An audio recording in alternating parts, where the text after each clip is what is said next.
2nd of April and you are a CCG, one of the things that you need to do immediately is ensure that all the assets and liabilities that were identified under NHS transition as coming to you have actually come to you.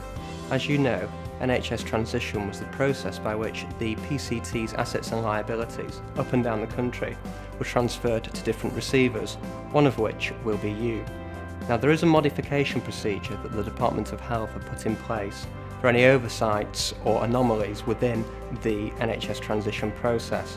That's why it's vital that you identify any of these immediately, because you can go about putting them right.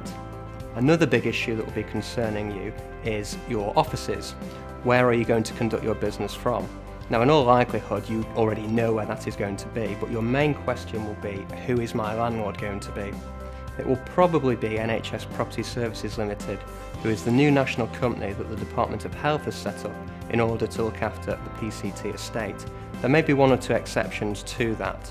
So the first thing to do is get in contact with the local area team coordinator from NHS Property Services Limited, who will be able to tell you categorically who your landlord is. So if it's the 2nd of April and you are a provider trust who has taken ownership of some PCT property, there are 3 things that you need to do immediately. The first one is to ensure that the property that you thought was coming to you has actually come to you. This was done under the process of NHS transition.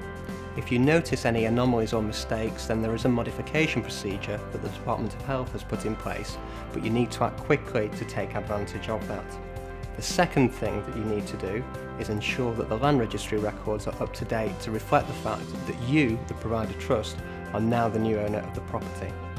The third thing that you need to deal with is any tenants that you may have inherited from the PCT.